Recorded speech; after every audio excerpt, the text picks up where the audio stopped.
ನಮಸ್ತೆ ಸ್ವಾಮಿಯವರೇ. ನಮಸ್ತೆ ರವಿ ಅವರೇ. ನಿಮ್ಮ ಪರಿಚಯ ತುಂಬ ಒಂದು ವರ್ಷನೇ ಆಯಿತು ಅನಿಸುತ್ತೆ ನಿಮಗೂ ಭೇಟಿ. ಒಂದು ವರ್ಷ ಸರ್, ಜನವರಿಗೆ ಒಂದು ವರ್ಷ.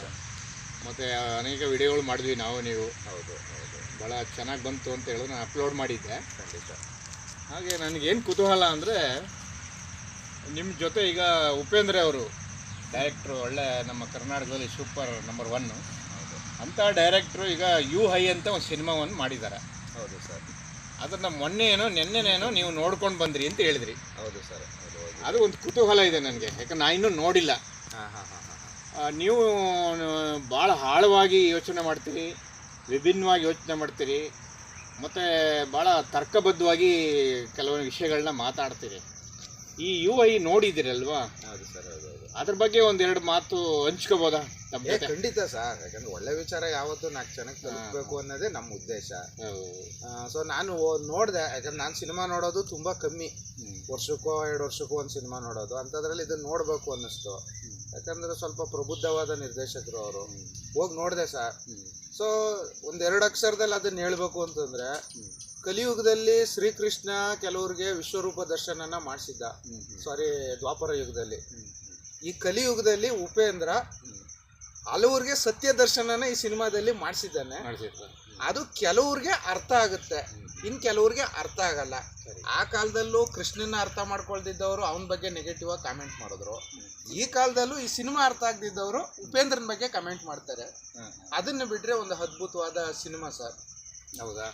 ಆ ಸಿನಿಮಾದಲ್ಲಿ ವಿಶೇಷವಾಗಿ ಈಗ ನೋಡ್ಕೊಂಡು ಬಂದವರೆಲ್ಲ ಹೇಳ್ತಾ ಇದ್ದಾರೆ, ನಮ್ಗೆ ಅರ್ಥ ಆಗಿಲ್ಲ, ಮತ್ತು ನಮಗೆ ಇನ್ನೂ ಒಂದು ಸಾರಿ ನೋಡಬೇಕು, 2 ಸಾರಿ ನೋಡಬೇಕು ಅಂತ ಹೇಳ್ತಾ ಇರ್ತಾರೆ. ಅಂದರೆ ಆ ಕತೆ ಬಗ್ಗೆ ಜಾಸ್ತಿ ವಿವರಣೆ ಕೊಡದೇ ಇದ್ರೂ ಸಹ ನೀವು ಸ್ವಲ್ಪ ಅದ್ರ ಬಗ್ಗೆ ಆಳವಾಗಿ ಕೆಲವು ವಿಷಯಗಳು ಹೇಳ್ಬೋದಾ? ಖಂಡಿತ ಹೇಳ್ಬೋದು ಸರ್. ಯಾಕಂದರೆ ಅವರು ಬಹಳಷ್ಟು ವಿಚಾರನ ಸಂಕ್ಷಿಪ್ತವಾಗಿ ಇಟ್ಟಿದ್ದಾರೆ ಸಿನಿಮಾದಲ್ಲಿ. ಮತ್ತೆ ಸುಲಭವಾಗಿ ಈಗಿನ ಕಾಲಘಟ್ಟಕ್ಕೆ ಅರ್ಥ ಆಗಂತ ಭಾಷೆಗಳನ್ನ ಬಳಸಿದ್ದಾರೆ, ಸಂದರ್ಭನ ಬಳಸಿದ್ದಾರೆ, ಬಹಳಷ್ಟು ವಿಚಾರನ. ಅವರು ಈ ಸೃಷ್ಟಿಯ ಮೂಲನೇ ಅದರಲ್ಲಿ ದರ್ಶನ ಮಾಡಿಸಿದ್ದಾರೆ. ಹೇಗೆ ಆಡಮ್ ಈವ ಅನ್ನೋ ಕಾನ್ಸೆಪ್ಟನ್ನ ಸಿನಿಮಾದಲ್ಲಿ ತಂದಿದ್ದಾರೆ. ಸೊ ಮನುಷ್ಯನ ಸೃಷ್ಟಿ ಹೇಗಾಯ್ತು ಅದನ್ನ ಸಿಂಪಲ್ ಆಗಿ ತೋರಿಸಿದ್ರ.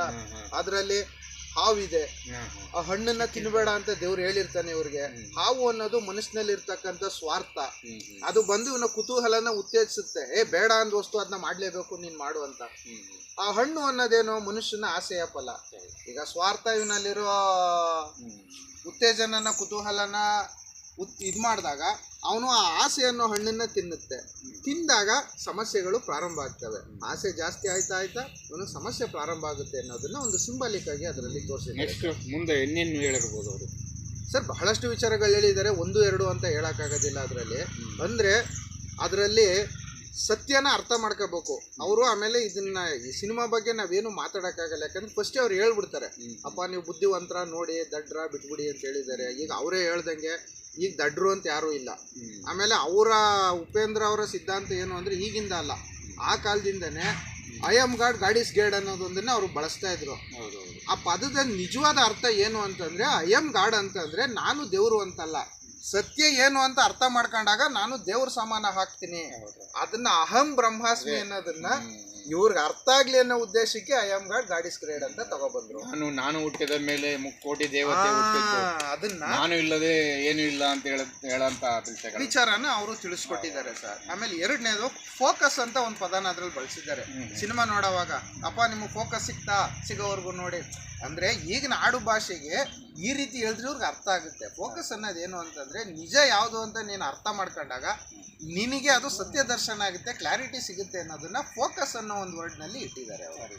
ಹಲವಾರು ವಿಚಾರಗಳನ್ನ ತಿಳಿಸಿದ್ದಾರೆ. ಆ ಸಿನಿಮಾದಲ್ಲಿ ರಾಜಕೀಯ ಇದೆ, ಕುಟುಂಬ ಇದೆ, ತಂದೆ ಮಕ್ಕಳ ಸಂಬಂಧ ಇದೆ, ಕಳ್ಳ ಪೊಲೀಸ್ ಆಟ ಇದೆ. ಆಮೇಲೆ ಮನುಷ್ಯನ ಹುಟ್ಟು ಸಾವನ್ನ ಬಿಂಬಿಸಿದ್ದಾರೆ ಸರ್.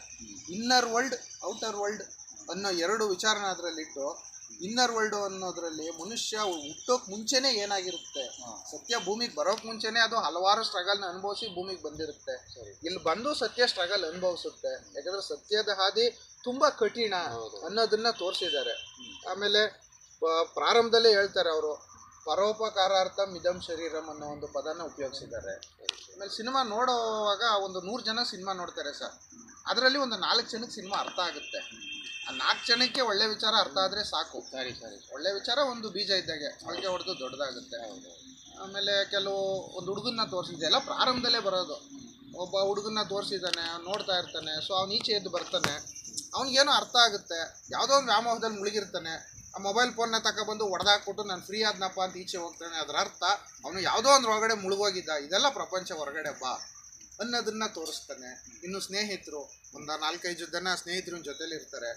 ಈ ಸ್ನೇಹಿತರು ಏನಕ್ಕೆ ನನ್ನ ಜೊತೆಲಿ ಇದ್ದಾರೆ ಅನ್ನೋದು ಅವ್ನಿಗೆ ಅರ್ಥ ಆಗಿರಲ್ಲ. ಆಗ ಅವ್ನಿಗೊಂದು ಕ್ಲಾರಿಟಿ ಸಿಗುತ್ತೆ, ಅವನಿಗೆ ಫೋಕಸ್. ಉಪೇಂದ್ರನ್ ಭಾಷೆಯಲ್ಲಿ ಈ ಮೀಡಿಯಾದನ್ನು ತೋರಿಸಿದ್ದಾರೆ. ಖಂಡಿತ ತೋರಿಸಿದ್ದಾನೆ ಸರ್. ಮೀಡಿಯಾ ಯಾವ ರೀತಿ ಕೆಲಸ ಮಾಡುತ್ತೆ, ಸಾಧು ಕೋಕಿಲ ಏನೋ ಮೀಡಿಯಾ ರೀತಿಲಿ ಯೂಸ್ ಇಲ್ಲ ಸರ್. ಸಾಧು ಕೋಕಿಲ ಅನ್ನೋದು ಒಂದು ಪಾತ್ರ ಬಂದು ನಿಮಗೆ ಇದರಲ್ಲಿ ನಾವು ರಾಜಕೀಯ ಬೆರೆಸಬಾರ್ದು, ಬಟ್ ನಾವು ಬದುಕಿರೋದೇ ರಾಜಕೀಯದೊಳಗಡೆ. ಆ ಒಂದು ಪಾತ್ರ ಏನಿದೆ ಅದೊಂದು ಹಾಸ್ಯ ಆಗ್ಬೋದು, ಅಥವಾ ಒಂದು ಯಾರೋ ಒಬ್ಬ ಪಕ್ಷೇತರ ವ್ಯಕ್ತಿ ಆಗ್ಬೋದು. ಅವನು ಒಳ್ಳೆಯವ್ರ ಜೊತೆನೂ ಸೇರ್ಕೊತಾನೆ, ಕೆಟ್ಟವ್ರ ಜೊತೆನೂ ಸೇರ್ಕೊಂಡು ಅವ್ನು ಹೆಂಗೋ ಬದುಕ್ತಾ ಇರ್ತಾನೆ. ಬಟ್ ಅಲ್ಲಿ ಸ್ವಾರ್ಥ ಬಂದಾಗ ಅವನನ್ನು ಉಳಿಸಲ್ಲ. ನೀನು ಒಳ್ಳೇದು ಮಾಡಿದ್ರು ನಿನ್ನ ನಾನು ಉಳಿಸಲ್ಲ ಅನ್ನೋದನ್ನ ತೋರಿಸಿದ್ದಾರೆ. ಆಮೇಲೆ ಸಾರ್ ಇದ್ರು ನಾನು ಹೇಳಿದ್ನಲ್ಲ ಸ್ನೇಹಿತರ ಬಗ್ಗೆ ಅಂತ, ಸಿಂಪಲ್ಲಾಗಿ 1-2 ಮಾತಲ್ಲಿ ಹೇಳ್ಬೇಕು ಅಂದರೆ, ಅವ್ರ 5 ಜನ ಸ್ನೇಹಿತರು ಏನಕ್ಕೆ ಇವನ ಜೊತೆ ಇರ್ತಾರೆ ಅನ್ನೋದು ಅವ್ನಿಗೆ ಅರ್ಥ ಆಗುತ್ತೆ. ಒಬ್ಬ ಇವನ ಹತ್ರ ಇರೋ ಒಡವೆಗೆ ಆಸೆ ಪಟ್ಟಿರ್ತಾನೆ, ಒಬ್ಬ ಇವನು ವಾಚ್ಗೆ, ಇವನೊಬ್ಬ ದುಡ್ಡಿಗೆ, ಇನ್ನೊಬ್ಬ ಒಂದು ಫೋನ್ಗೆ ಆಸೆ ಪಟ್ಟಿರ್ತಾನೆ, ಇನ್ನೊಬ್ಬ ಇವನು ಹೆಂಡ್ತಿನೇ ಆಸೆ ಪಟ್ಟಿರ್ತಾನೆ. ಅದು ಉಂಟಾ? ಇದನ್ನ ಓಪನ್ ಆಗಿ ತೋರಿಸಿದ್ದಾನೆ. ಇನ್ನೂ ಒಂದು ಅದ್ಭುತವಾದ ವಿಚಾರ ಏನು ಅಂತಂದರೆ, ಮನಸ್ಸಿನಲ್ಲಿರೋ ಆಸೆಗಳನ್ನ ಸರ್ ಯಾವ ರೀತಿ ಅದನ್ನು ಬಿಂಬಿಸಿದ್ದಾನೆ ಅಂತಂದರೆ, ಇಬ್ಬರು ಹುಡುಗಿರದು ಒಂದು ಪಾತ್ರ, ಅವರಿಬ್ಬರು ನೋಡ್ತಾರೆ, ಅವ್ರಿಗೆ ಅರ್ಥ ಆಗುತ್ತೆ, ಅವ್ರಿಗೆ ಒಬ್ಬರ ಮೇಲೆ ಒಬ್ರಿಗೆ ಅಟ್ರಾಕ್ಟಿಂಗ್ ಈಚ್ ಫಾರ್ ಅದರ್. ಅವ್ರನ್ನ ನಮ್ಮ ಸಮಾಜ ಸಲಿಂಗಕಾಮ ಅದು ಇದು ಅಂತ ಹೇಳುತ್ತೆ. ಅದನ್ನು ಎಷ್ಟು ಮುಕ್ತವಾಗಿ ತೋರಿಸಿದ್ದಾರೆ ಅಂದರೆ, ಅದನ್ನು ಮಾಡೋಕ್ಕೆ ಆ ಡೈರೆಕ್ಟ್ರಿಗೂ ತಾಕತ್ತಿರಬೇಕು, ಅದನ್ನು ನೋಡೋಕ್ಕೆ ನಮಗೂ ತಾಕತ್ತಿರ್ಬೇಕು. ಒಳ್ಳೆ ಮಾತು. ಅದನ್ನ ವ್ಯಕ್ತಿ ಹೇಳಿರೋದು ಸಿನಿಮಾ ನೋಡೋವಾಗ, ರಿಯಲ್ ಆಗಿ ನೋಡೋ ತಾಕತ್ತು ನಿಮ್ಗಿದೆಯಾ ಅಂತ ವ್ಯಕ್ತಿ ಕೇಳ್ತಿದ್ದಾನೆ. ಇದು ಚೆನ್ನಾಗಿದೆ ಅಂತ ಹೇಳ್ತಾರೆ. ನಾನು ನೋಡಿಲ್ಲ, ನೋಡಬೇಕು ನಾನು ಕೂಡ. ಖಂಡಿತ ಭಾಳ ಚೆನ್ನಾಗಿ ಹೇಳಿದ್ದೀರಿ, ಅದರಿಂದ ಧನ್ಯವಾದಗಳು. ಸ್ಟಾಪ್.